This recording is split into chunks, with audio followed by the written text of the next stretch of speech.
Assalamualaikum warahmatullahi wabarakatuh.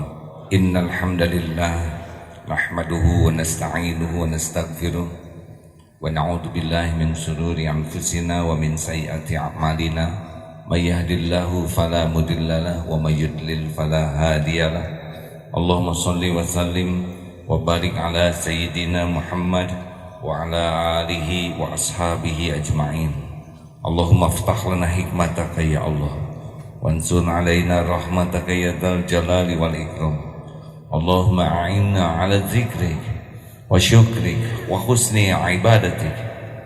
Allahumma nawwir qulubana bin nuri hidayatik kama nawwatal arda bin nuri syamsik abadan abada bi rahmatika ya arhamar rahimin.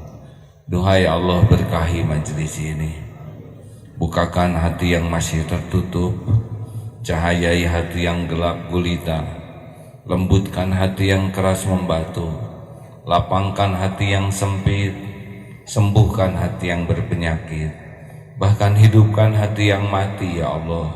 Ya muqallibal qulub, duhai pembulak balik hati, ya muqallibal qulub, tsabbit qulubana ala dinik. Taqabbal minna ya arhamar rahimin, innaka antas samiul alim. Amin ya Allah. Alhamdulillah hadirin, ingin punya anak yang soleh, apa yang harus kita lakukan? Jadilah orang tua yang berusaha keras untuk soleh. Ingin punya istri solehah, Pak? Apa yang harus Bapak lakukan? Nikah ya, dengan yang solehah. Sebetulnya yang membolak-balik hati adalah Allah. Anak-anak bukan ciptaan kita. Kita jangankan menciptakan anak, menggambar anak saja gagal. Membuat sehelai rambut tidak mampu. Itu anak mutlak ciptaan Allah, milik Allah, dalam genggaman Allah setiap saat, dan amanah bagi kita. Mari kita belajar dari Luqman. Dalam surat Luqman, bagaimana tahapan-tahapan mengajari anak. Apa dulu yang harus dipahamkan kepada anak? Karena tidak jarang kalau salah prosedur, maka hasilnya pun salah. Ada yang bertanya, saya sudah menyuruh anak saya sholat, tapi malah marah. Kita simak susunan apa saja yang harus dipahami anak yang diajarkan Luqman kepada anaknya. Surat Luqman ayat 13. Dimulai dari 13, silakan. Bismillahirrahmanirrahim. وإذ قال لقمان لابنه وهو يعظه يا بني لا تشرك بالله إن الشرك لظلم عظيم.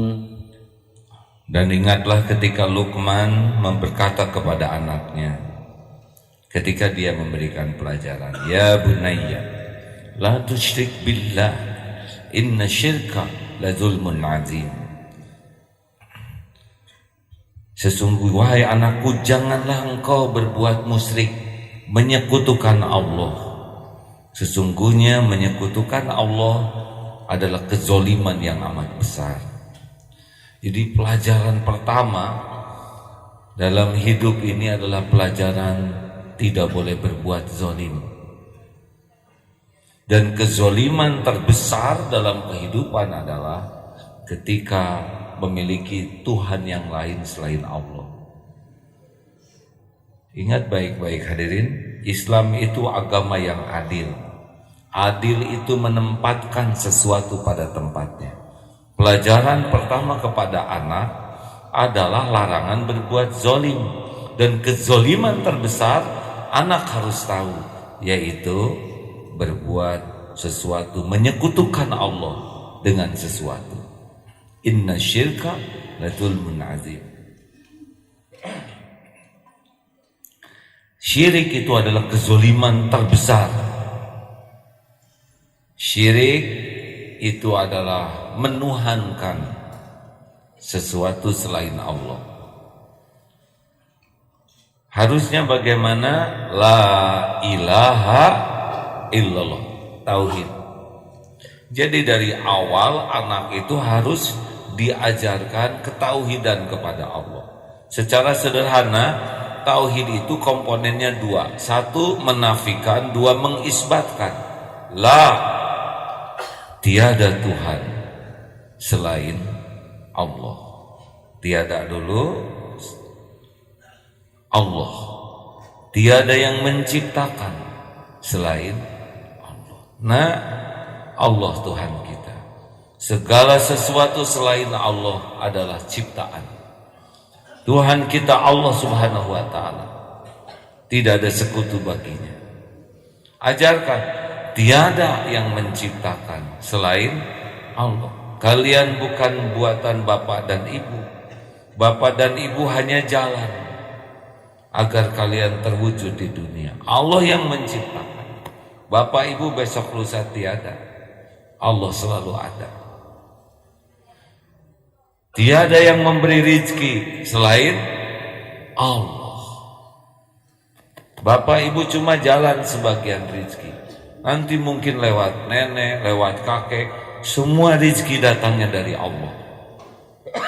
Bersyukurlah kepada Allah dengan berterima kasih kepada yang jadi jalan. Ingin rezeki, minta dulu ke Allah, baru bilang ke ibu dan bapak.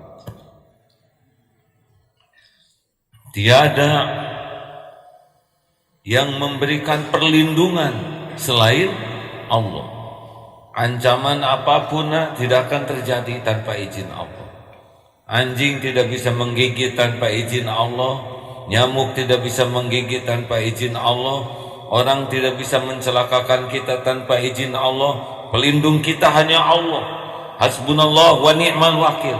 Ni'mal maula wa ni'man nasir. Kalau anjing menggonggong, bagaimana? Kalau ada anjing menggonggong, Bu, lari. Doa, baru saja diajar. Doa dulu, baru menyesuaikan. Kalau bagusnya lari-lari, kalau bagusnya jongkok-jongkok. Tapi biasanya kalau sudah doa, Allah mengatur anjing itu. Anjing menggonggong izin Allah, pasti ada hikmahnya. Memangnya ada yang menguasai anjing selain Allah? Tidak ada. Tiada yang membentuk rupa tubuh selain Allah. Jadi kalian ibu bapak sama, wajah beda, bentuk tubuh beda, bakat beda, sesuai dengan maunya Allah.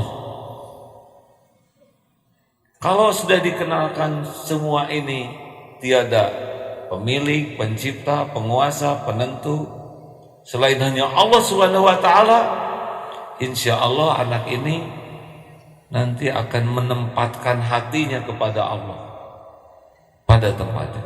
Boleh sayang ke orang tua, harus, tapi tidak boleh menuhankan orang tua, karena bapak ibu tidak bisa memberi karunia tanpa izin Allah, tidak bisa menjagamu tanpa izin Allah. Bapak ibu besok meninggal, tidak bisa membela apapun. Allah pelindungmu. Nah, nanti berkeluarga, boleh punya istri, silakan, cinta silakan, tapi tidak boleh menuhankan istrimu, tidak boleh menuhankan suamimu. Nanti engkau punya gelar, pangkat, boleh, tapi tidak boleh menuhankan gelar, tidak boleh menuhankan pangkat. Mungkin nanti Allah menitipkan kekayaan, boleh, tapi tidak boleh menuhankan. Tidak boleh terdominasi, tidak boleh siang malam hanya mengingat sesuatu. Jangan melekat di hati selain hanya Allah. Nanti seperti perangkok, kalau melekat dicopot, robek. Kalau sudah menuhankan sesuatu, nanti dia tidak nyaman. Ambil yang dia tuhankan, robeklah imannya. Jadi kalau lihat sesuatu, sambungkan ke Allah. Lihat berdagang, nah pedagang itu adalah ciptaan Allah. Pak, kenapa ada tukang sampah? Ya Allah membagi-bagikan pekerjaan. Kalau tidak ada yang mengurus sampah, bagaimana nak? Dan yang paling mulia yang mana? Yang membuang sampah, yang ngurus sampah, yang kaya yang di sini yang mulia. Inna akramakum indallahi atqakum.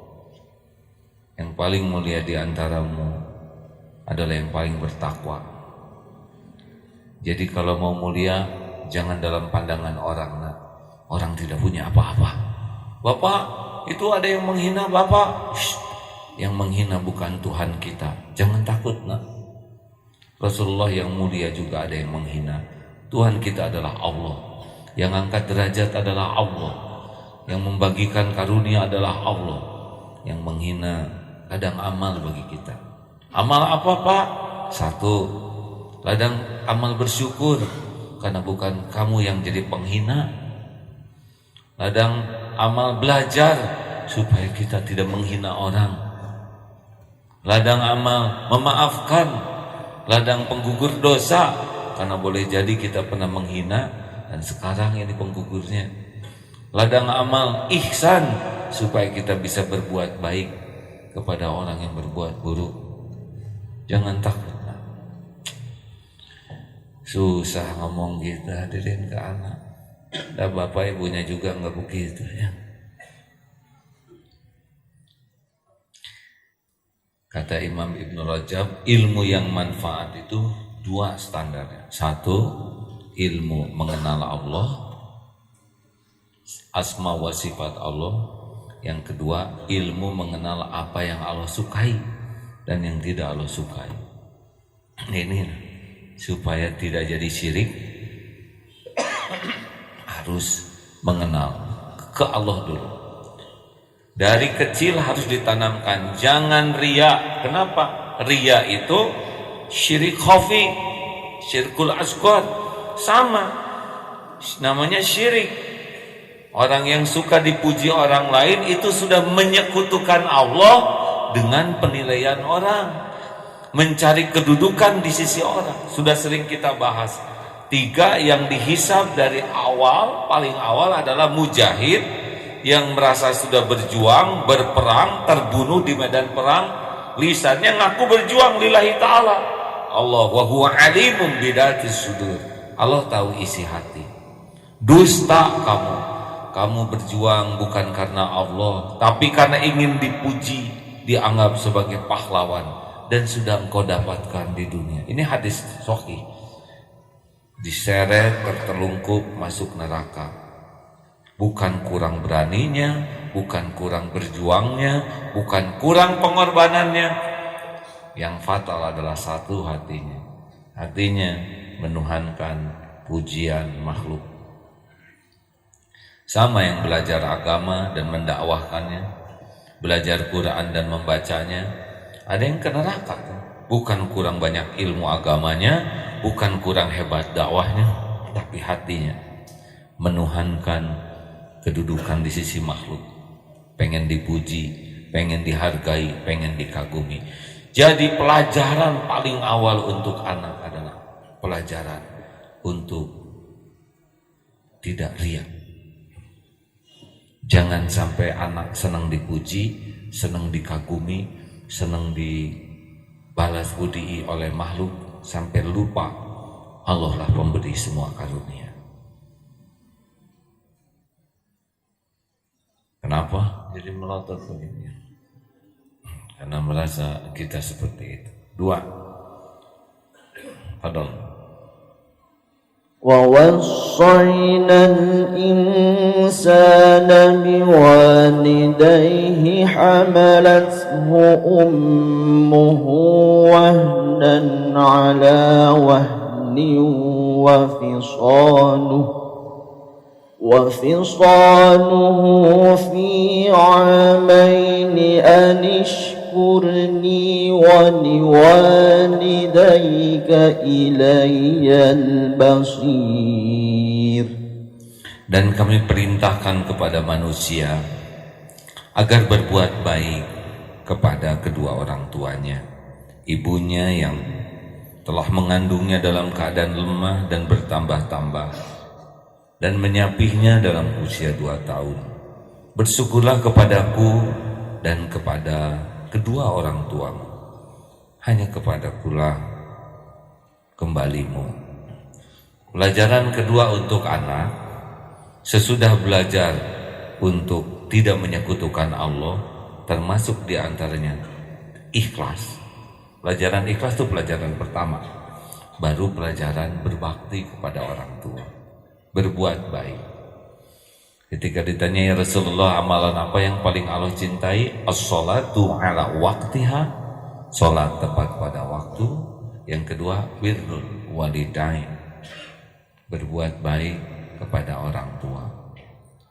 Hadirin sekalian, di sini disebut juga ibu, bapak kurang disebut.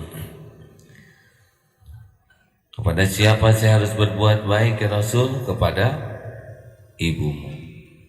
Kemudian ibumu, kemudian ibumu, kemudian baru bapak. Gak apa-apa, kita ridho ya. Nggak hamil, nggak melahirkan, nggak menyusui. Bapak nggak usah banyak keinginan. Justru kita harus mendidik anak-anak kita berbakti kepada ibu, walaupun kita ayah. Nah ibu bapak, anak bisa berbakti ke orang tua karena kita mendidiknya dengan ikhlas. Mendidik anak dekat dengan Allah, Allah menghadiahkan anak jadi memuliakan kita. Kalau kita mendidik anak dan kitanya tidak ikhlas, gak cocok. Sedangkan pelajaran pertama adalah pelajaran ikhlas. Contohnya apa? Kita menuntut anak membalas budi, kita menuntut anak menghargai. Hargai ibumu, itu gak ada harganya karena minta dihargai. Karena yang berharga tidak usah menuntut. Contoh, Bu, bagaimana perasaan ibu kalau suami berkata begini, hei keluargaku, istri-istriku, maaf ya jamaah, anak-anak, diam. Tahukah kalian harus sadar, bapak yang berjuang untuk keluarga ini, jerih payah tetesan keringat. Bapak nih yang membelikan rumah, bapak yang menyiapkan kendaraan. Kalian sekolah tetesan keringat saya. Ibu beli make up segala, tas saya Bu, saya. Bagaimana perasaan ibu Bu? Mendengar suami yang banyak membicarakan kebaikannya dan menuntut dihargai, menjadi senang atau sebel? Sebel. Menjadi enak didengarnya atau enek? Bagaimana Bu? Enek Bang. Ya, ibu wajahnya menyesuaikan enek banget. Nah sama ibu juga Bu. Ibu juga capek Pak. Ibu yang hamil sama, jadi enaknya berdua. Sekarang ibu ngomong ke anak, ini ibumu nak, ini ibumu. Anak udah tahu. Ibu yang hamil kalian, ibu yang melahirkan kalian, ibu yang menyusui kalian. Kira-kira anak respect nggak Bu? Nggak bisa. Respect itu dengan keikhlasan, bukan dengan ketidakikhlasan. Jadi kalau kita ngedidik anak-anak supaya anak berbakti ke orang tua, tapi kitanya enggak tulus, enggak bisa berbakti itu. Ya SOP-nya juga kitanya salah. Sing ikhlas ngurus anak, ya. Capek atuh ya udah jangan anakan, ya udah berhenti jadi ibu, sok meninggal duluan, ya. Saya tuh capek aja jadi lelaki, ya udah jadi wanita sana ya. Udah jalanin aja hadirin. Capek bagi kita penggugur dosa. Tapi keluarga saya susah sekali dididik, dah bapaknya nggak benar ya. Jangan nyalahin anak-anak. Justru setiap kekurangan dan kesalahan anak adalah ladang evaluasi diri. Jangan-jangan kita dari awal tidak memperkenalkan Allah, tidak memperkenalkan jalan Allah, sehingga anak-anak sekarang begini. Ingat cerita ibu-ibu yang anaknya pemabok, tidak murka tuh ke anak. Kenapa ibu tidak murka ke anak? Kalau saya murka ke anak, Allah murka ke anak saya, habis anak saya. Saya hanya tidak suka kepada maboknya, tapi ke anaknya saya sayang. Itu darah daging saya, dan anak saya jadi pemabok karena saya yang salah. Jadi sambil dibersihin itu katanya Pak pakai anduk air hangat sambil istighfar, ya Allah, anak jadi begini adalah akibat saya. Saya ngaku selama hamil jarang ingat kepadamu, melahirkan tidak ingat padamu, membesarkan tidak di jalanmu, sudah besar jadi begini, saya ya Allah yang salah. Dibalikin tuh hatinya oleh Allah. Nggak susah bagi Allah membulak-balik hati anak. Ayo, ingin anak jujur? Siapa yang duluan jujur? Kita sebagai orang tua. Bapak, ingin punya istri yang jujur? Jawab Pak, kalau ditanya teh mumpung sederhana. Bapak mau punya suami istri yang jujur? Walaupun Bapak sedang berusaha keras untuk jujur. Ibu mau punya suami jujur? Yang jelas Bu. Ibu siap kalau suami ibu mengatakan yang sejujurnya. Nah gini orang tua mah suka nggak jelas ya. Giliran suami mau jujur, ada yang nyeletuk jujurnya jujur apa dulu? Ya jujur mah jujur Hadirin, didik anak adab-adab kepada orang tua bukan supaya kita dihargai, tapi anak harus tahu perkara anak menghargai itu buah dari keikhlasan. Selanjutnya, وَإِنْ جَاهَدَاكَ عَلَى أَنْ تُشْرِكَ بِي مَا لَيْسَ لَكَ بِهِ عِلْمٌ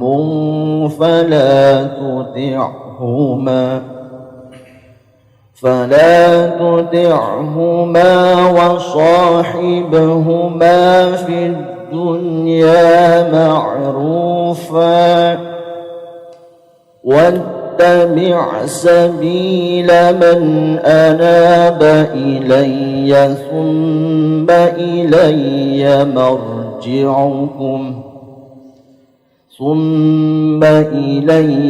مرجعكم فأنبئكم بما كنتم تعملون. Dan jika keduanya memaksamu untuk menyekutukan aku dengan sesuatu yang engkau tidak mempunyai ilmu tentang itu, maka janganlah engkau menaati keduanya. Dan pergaulilah keduanya di dunia dengan baik, dan ikutilah jalan orang yang kembali kepadaku. Kemudian hanya kepadakulah tempat kembalimu, maka aku akan beritahukan kepadamu apa yang telah engkau kerjakan. Bayangkan ini orang tuanya beda akidah, ngajak kepada akidahnya, jangan ikuti, tapi tetap berbuat baik. Bagaimana dengan orang tua kita yang akidahnya sama dan paling juga suruhannya nyuruhan untuk kebaikan? Bagaimana mungkin kita berbuat lebih buruk lagi? Benar? Kepada yang akidah beda, ngajak kepada kemusyrikan, kita tetap harus berbuat baik walau tidak menaatinya.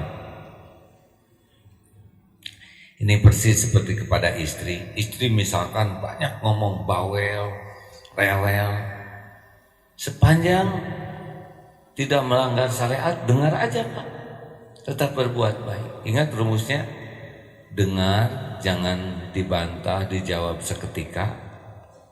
Karena setiap jawaban pasti mengundang jawaban lain yang lebih panjang, dan jangan dimasukkan ke hati. Udah gitu aja. Dan nanti kita sakit hati, dia udah lupa dengan kata-kata yang menyakitinya. Terus dia berbuat baik, Pak. Ya Pak, manfaatkan nasihat ini sebaik-baik. Siapa tahu pulang dari sini ada prakteknya. Dari mana aja Pak? Kenapa telat begini? Ya Bu, saya berusaha pulang telat tapi macet. Semua orang sudah tahu macet. Tapi Bapak sudah tahu. Insya Allah ke depan lebih baik. Udah berapa kali ngomong ke depan lebih baik? Insya Allah. Astagfirullahaladzim. Istighfar di hati Pak tobat. Diam aman. Udah jernih, udah beres ya. Sibuk dengan berbuat baik yang lain. Jangan dendam. Ini kepada orang tua, mengajak kepada kemusyrikan, tetap harus berbuat baik. Hadirin sekalian, saya melihat beberapa YouTube tentang mu'alaf yang orang tuanya kaget, marah, mengucilkan. Tapi anak ini tetap berbuat baik karena sayang ke orang tua, ingin orang tua juga dapat hidayah. Bayangkan hadirin, orang yang tidak tahu Islam tadi hampir ada 5 gitu mu'alaf di Belanda, di Korea, di Jepang, di Amerika dan di Selandia Baru yang lihat itu di YouTube. Berat sekali bagi mereka itu. Tidak tahu informasi tentang Islam selain dari media, dan medianya anti-Islam. Baru tadi disimak yang di Belanda itu yang partai yang sangat benci ke Islam, yang akhirnya dia jadi Islam dan dakwah juga. Waduh, itu berlipat-lipat dibencinya. Tetapi karena dia berpikir mereka benci ke Islam karena nggak tahu Islam itu apa. Seperti halnya saya dulu benci ke Islam. Mau masuk ke masjid itu kan perasaannya mau dibunuh hadir. Tapi masuk ke masjid disambut oleh imam dengan penuh ketulusan. Wah, ini strategi nih. Tapi dia tidak bisa melupakan tatapan imam yang ini jujur ini. Ini jujur. Dan nggak bisa dipungkiri hadirin. Dan Allah yang membulak-balik hati. Dia berusaha memerangi, enggak mungkin. Ini salah nih, saya tersesat nih. Tetap panggilan hati, datang lagi. Akhirnya jadi mu'alaf dan dakwah. Dan dia membayangkan orang-orang non-Islam lain itu seperti dia sebelumnya, yang hanya mengkonsumsi informasi yang salah. Harusnya memberitahu. Nah, mungkin seperti inilah. Orang tua marah karena belum paham. Ya. Orang-orang yang benci Islam, kalau udah tahu Islam bisa dapat hidayah.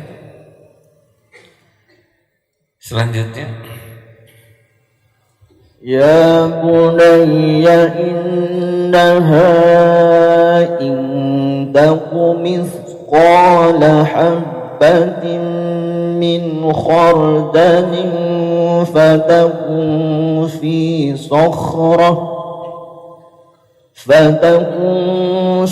صخرة أو في السماوات أو في الأرض يأت بها الله إن الله لطيف خبير.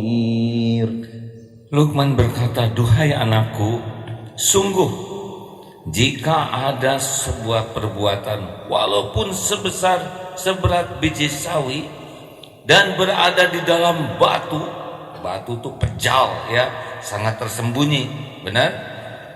Di dalam tanah dengan di dalam batu beda pencariannya, karena batu itu sangat pejal dan tersembunyi.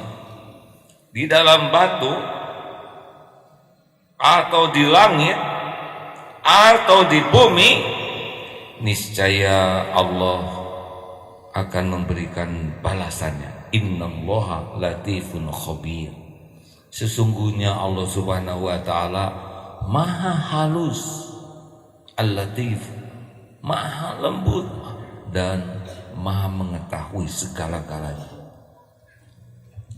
Sesudah pelajaran ikhlas, tidak menyekutukan Allah dengan apapun, dan yang melakukan sebaliknya adalah kezoliman. Kemudian bagaimana kita mendidik anak-anak etika kepada orang tua dengan cara mengajarinya mereka apa yang dicontohkan dalam Islam, dengan keikhlasan, dengan keteladanan. Mendidik anak itu adalah yang paling kuncinya memberi contoh. Karena sabar atau tidak cocok ya. Walau innallaha ma'as-sabirin. Begitulah hadirin sekalian ya. Jadi yang disebut mengajari anak berbakti ke orang tua itu adalah kitanya jadi orang tua yang benar. Berikut juga bagaimana adab-adab Islam kepada orang tua. Baru yang ketiga adalah mengajari ini nih, bahwa setiap perbuatan ada balasannya. In ahsantum li anfusikum wa in asatum falaha. Berbuat baik dimanapun kapanpun ada balasannya. Berbuat buruk sehalus apapun ada balasannya. Tidak ada tempat yang tersembunyi. Tidak ada WA yang tidak diketahui Allah. Walaupun ibu ditutup selimut, tetap bercahaya. Karena WA-nya nyala. Tidak ada pacaran yang tidak diketahui Allah. Tidak ada bisik-bisik yang tidak didengar Allah. Kalau orang sudah seperti ini, yakin bahwa semua perbuatannya sehalus apapun diketahui Allah dan ada balasannya, dia sulit berbuat maksiat. Ini pelajaran ketiga nih. Nah, bapak ibu enggak lihat, guru enggak lihat, Allah Maha melihat. Nah, kalau berbuat buruk mungkin enggak ada yang lihat, tapi Allah lihat. Itu akan membuat engkau celaka. Kalau engkau berbuat baik, walaupun gak ada yang melihat, gak ada yang menghargai, Allah pasti lihat. Nah, Allah pasti balas. Coba jawab anak-anak, ada orang, tidak ada orang, Allah ada tidak? Hadirin, walaupun bapak sudah sepuh, tetap anak kan, anak-anak orang, ya kan? Seperti kamu naik anak onta aja, masa naik anak onta? Onta aki-aki anak siapa? Bagaimana? Anak-anak, ada orang, tidak ada orang, Allah ada tidak? Orang lihat, orang tidak lihat, Allah lihat tidak? Adakah sesuatu yang luput dari penglihatan Allah? Adakah sesuatu yang tidak diketahui Allah? Jawab. Adakah tempat yang tersembunyi bagi Allah? Adakah strategi yang tidak diketahui Allah? Adakah siasat yang tidak dipahami oleh Allah? Semuanya nyata bagi Allah Subhanahu wa taala. Walaupun rapat gelap, di ruangan gelap gulita, sampai tidak bisa melihat satu sama lain, dan mereka bisik-bisik sampai nggak kedengaran apa yang dibisikinya. Ini rapat ngaco hadirin. Adakah yang tersembunyi bagi Allah? Semuanya jelas. Bahkan apa yang terlintas di lubuk hati paling dalam sekalipun Allah tahu. Lirikan mata, apa yang dikandung di balik setiap lirikan mata juga Allah tahu. Bicara, apa yang dikandung di dalam tersembunyi di balik untaian kata-kata, itu juga Allah tahu. Semuanya nyata bagi Allah dan ada balasannya. Faman ya'mal mithqala dzarratin khairan yarah wa may ya'mal mithqala dzarratin syarran yarah. Apa efek dari keyakinan ini? Efeknya anak jadi dia ikhlas dalam melakukan apapun kebaikan. Ada orang nggak ada orang sama saja, dan efek lainnya tercegah dari perbuatan maksiat karena tidak ada yang tersembunyi dan yakin ada balasannya. Baik, selanjutnya. Ya bunayya aqimis salata wa'mur bil ma'rufi wanha 'anil munkar عن المنكر واصبر على ما أصابك إن ذلك من عزم الأمور. Wahai anakku, laksanakanlah sholat, dirikanlah sholat, dan suruhlah manusia berbuat yang ma'ruf, serta cegahlah mereka dari yang mungkar, dan bersabarlah dengan apa yang menimpamu. Wasbir ala ma asaba inna dzalika min azmil umur. Dan sesungguhnya yang demikian termasuk perkara yang penting. Baru ternyata pelajaran keempat adalah sholat, satu paket. Sholat, amar ma'ruf nahi mungkar, sabar. Ini paketnya Pak. Surat Al-Asr. Sesudah amanu wa amilus sholihat wa tawassaw bil haqq wa tawassaw bis sabr. Jadi anak tuh belajar sholat baik, penting, tapi ada yang lebih penting, memperkenalkan Allah dulu. Sehingga kalau anak sudah tahu bahwa ini adalah kembali kepada dirinya, anak akan punya rasa berbeda bahwa sholat itu adalah kepentingan dia. Benar? Selama ini anak-anak sholat kan kepentingan orang tua. Jadi sholatnya juga kalau disuruh, kenapa? Ada yang kelewat. Memperkenalkan, nah Allah yang menggenggam dirimu. Tanpa pertolongan Allah gak bisa apa-apa. Apa yang kau inginkan hanya ada dalam kekuasaan Allah. Sholat, nah tiangnya. Engkau tidak sholat, engkau yang rugi. Engkau sholat, engkau yang untung. Jangan salahkan siapapun kalau dirundung kepahitan, kalau kita tidak sholat. Pertanyaan pertama di kubur itu sholat. Sholat itu adalah untukmu. Hadirin, kelihatannya kalau sudah bisa mengenalkan untung rugi dari amal yang dia lakukan, maka sholat itu menjadi tiangnya. Kalau urusan kacau, pasti sholatnya yang kacau. Kalau hati galau, sholatnya juga yang galau. Sholat baik, insya Allah kesana jadi baik. Wasta'inu bis-sabri was-shalah. Sholat itu akan lebih efektif ketika sudah jauh dari riya, sudah memahami bahwa ini adalah dilihat Allah dan akan ada balasan dari Allah. Nah, pasangan dari sholat itu adalah amar ma'ruf nahi mungkar, mengajak orang. Ini dari kecil nih anak-anak harus dididik. Kalau sholat, kalau dia kakak, kak, sholat ajak adiknya ya kak ya, bagian kakak yang tanggung jawab. Jadi udah diajarin, kalau adek, dek, bantu kakak baik-baik ya, nyiapin sajadah supaya sholatnya berjamaah. Ajak temen-temennya sholat. Jadi kalau ada kebaikan tuh buat dia supaya aktif. Jangan sampai pasif. Karena ini kelemahan kita nih. Kita ini suka berbuat tuh dan merasa cukup hanya untuk diri. Padahal Rasulullah SAW bergerak hadirin. Dakwah itu penting. Islam ini bisa tegak dengan dakwah. Sampainya Islam ke Indonesia bukan oleh orang yang sholat yang diam saja, orang yang sholat dan bergerak.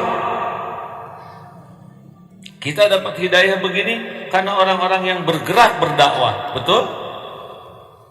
Bapak ibu sekarang dapat ilmu dan diam aja, mungkin ada manfaat, berkahnya kurang dibanding sesudah dengar ini bergerak. Mulai nyatat, buka gali, sampaikan ke anak-anak, sampaikan ke istri, sampaikan ke teman-teman. Harus bergerak dakwah. Jangan sampai pasif. Dan dari kecil anak diusahakan juga diberikan keberanian untuk mengatakan tidak kalau itu merupakan kemungkaran. Jangan dibuat anak-anak jadi yes man. Dia harus berani mengatakan tidak kalau itu salah. Ayo nak merokok. Tidak.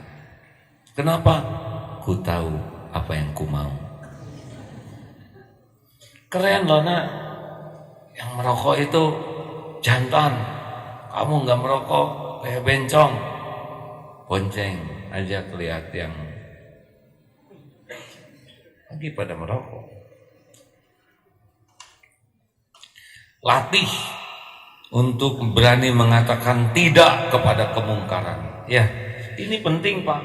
Kita lihat, maaf ya Pak ya, di Geger Kalong itu sekitarnya banyak kampus. Rata-rata itu mahasiswa. Ada S1, S2, ada S3. Tapi kalau lihat motor parkir sembarangan, sedikit sekali orang yang berani mengatakan, Pak, maaf, ini motor terlalu tengah, kita pinggirkan. Buang sampah sembarangan, dikit yang mengatakan, Pak. Sedikit orang yang berani. Dia tidak buang sampah, tapi lihat orang buang sampah, belum tentu dia berani menolak. Maaf, AA ada pengalaman waktu takdirnya diundang dakwah di Australia, mencari sekolah-sekolah Islam. Ada sekolah Islam, perasaan di Indonesia nih, langsung pasang video mereka. Tiba-tiba ada seorang guru yang stand up bahasanya.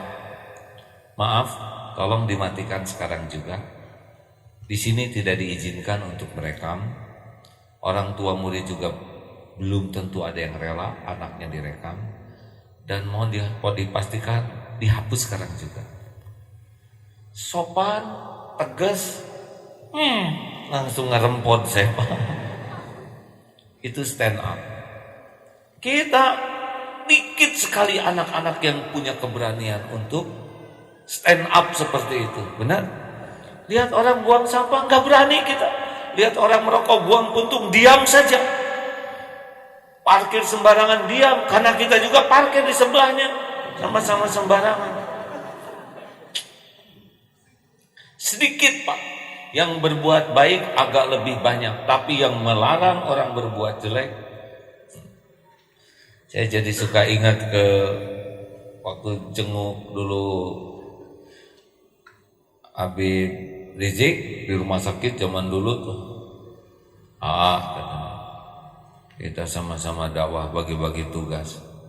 Bagian nanam bibit, saya bagian ngebasmi hama. Itu lebih berat ngebasmi hama, karena banyak yang mau ngebasmi juga ya. Tapi saya juga berat ya. Buktinya waktu tahun 2006 akhir itu, apa salahku ya? Sah menurut agama, sah menurut negara, tidak zina, tidak selingkuh, tetap dibully 7 tahun. Nasi kebuli barokah. Kalau nggak dibully, nggak keluar ilmu tauhid ini. Nah dulu mah lebih banyak topeng. Nah hadirin sekalian, dan siapapun yang mau melakukan sholat, dakwah, ada satu paket lain yang nggak bisa misah, sabar. Kalau tidak sabar, nggak ada sholat sunnah. Orang yang mau sholat sunnah itu yang sabar, selebihnya mah belecet aja. Tidak ada tahajud bagi orang yang tidak sabar, nggak ada duha tuh. Nggak ada ke masjid, dia kuat jogging 5 km ke masjid 50 meter nunggu diantar tetangga katanya, digotong rame-rame. Ya, dia sholatnya juga mau di depan imam.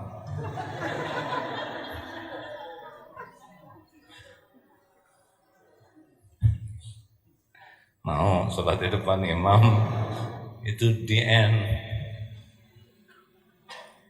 Harus sabar. Termasuk dakwah. Ada sholih, orang yang sholih itu orang yang sibuk memperbaiki diri. Banyak yang suka. Tapi muslih, orang yang sibuk memperbaiki diri dan ngajak orang lain jadi baik, udah pasti ada yang gak suka. Maka tidak usah heran Ustadz Abdul Somad yang ngajak kepada benar.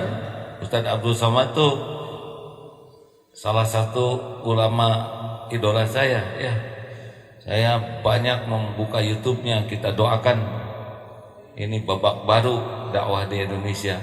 Sesudah saya lihat Ustadz Abdul Somad, Ustadz Adi Hidayat dan yang pintar-pintar, jadi peot saya, jadi kempes. Masya Allah, itu efeknya membuat semangat belajar menjadi tinggi. Saya berterima kasih kepada beliau-beliau dan mendoakan supaya beliau jadi ulama kekasih Allah, waliullah yang istiqomah menebar kebaikan. Udah pasti itu ada yang sebel. Apalagi beliau-beliau ini kan sekarang dengan argumen yang ajak, mantap, wawasan luas, dalil yang lengkap, yang asalnya ada di beberapa kutub, dengan beliau sekarang jadi lebih merapat satu sama lain. Kan yang paling tidak disukai oleh orang yang tidak suka ke Islam, yang paling tidak disukai adalah akur. Yang paling efektif dilakukan untuk memperlemah umat Islam adalah memecahnya. Divide et impera. Jadi kalau ada tokoh yang bisa mempersatukan, pasti dibabak belurkan ini. Tapi ya memang udah begitu, sing sabar weh. Tapi dah kalau benar dizolimi, naik derajat. Kalau ngaco dizolimi, itu mah persekot ya.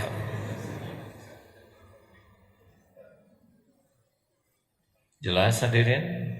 Apa arti sabar teh? Menahan diri, mengendalikan diri sampai tindakan kita itu di jalan yang Allah sukai. Sing salabar ya, sabar itu bukan pasif. Sabar itu adalah kegigihan, menahan diri, mengendalikan diri, sehingga apa yang kita lakukan, kita katakan adalah sesuatu yang Allah sukai. Itulah kesabaran. Jadi sabar itu bukan tanda kelemahan, tapi tanda kekuatan. Seperti mau marah, tahan sampai dia milih kata-kata terbaik yang paling disukai Allah, padahal dirinya luka berat hatinya. Nah, itu sabar. Terima kasih Bapak Ibu yang baik. Jangan lupa untuk mempelajari ulang, sekuat tenaga mempraktekannya dan menyampaikannya kepada yang lain. Doa akhir majelis, subhanakallahumma wa bihamdika asyhadu alla ilaha illa anta astaghfiruka wa atubu ilaik. Walhamdulillah. Assalamualaikum warahmatullahi wabarakatuh.